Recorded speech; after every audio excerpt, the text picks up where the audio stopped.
আমার একটা জিনিস, আমি যেহেতু একদম শেষের দিকে আমরা রয়েছি, আমি বারবার দেখছি হিন্দু জাগরণ মঞ্চের মতন সংগঠন, আমি কখনো দত্তপুকুরে দেখেছি, কখনো গীতা পাঠের সময় দেখেছি, ইয়াংস্টার্স জেনারেশন জি বা যারা আমাদের থেকেও বাচ্চা ছেলে মেয়ে যারা, তারা হিন্দু জাগরণ মঞ্চের পতাকা নিয়ে তারা এগিয়ে আসছে, যেভাবে তারা হাইপ তুলছে, মানে এটা বিস্ময়কর। কারণ একটা সময় মনে করা হতো বাবা এসব গীতা পাঠ ধর্মকর্ম এই সমস্ত কিছু বুড়োদের ব্যাপার, 75-74-এর বুড়োরা এইসব করবে, বা এই সঞ্জয় শাস্ত্রীরা কিছু অশিক্ষিতর মতন কাজ করছে, বাবু পড়াশোনা করো।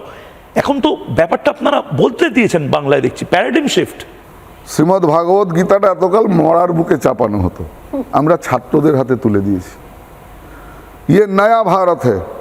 ছাত্র মানে কি গোটা বাংলার বহু শহরের ছাত্রদের হাতেও তুলে দিচ্ছেন আপনারা? আগামী দিনে দেব, আগামী দিনে দেব।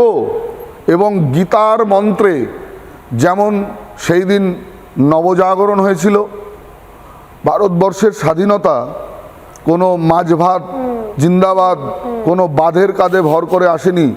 ভারতবর্ষের স্বাধীনতা এসেছিল গীতার ত্যাগচ্ছন্তি অনন্তরম, ত্যাগের কাঁধে ভর করে, গীতার আলোচনার উদ্বুদ্ধতার কাঁধে ভর করে।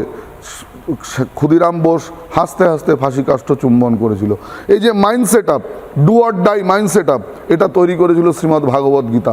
কোনো লেলিনবাদ মার্ক্সবাদ একটা ন্যারেটিভ সেট করে দেওয়া হয়েছিল, যেন গীতার কোনো ভূমিকা নেই, অনুশীলন সমিতিতে গীতার কোনো ভূমিকা ছিল না, মা কালীর কোনো শপথের ভূমিকা ছিল না। প্রত্যেক স্বাধীনতা সংগ্রামী শ্রীমদ্ ভাগবত গীতার নিয়মিত অধ্যয়ন করতেন, এবং হেন কোনো মনীষী নেই যারা শ্রীমদ্ ভাগবত গীতার ওপর টিকা লেখেননি।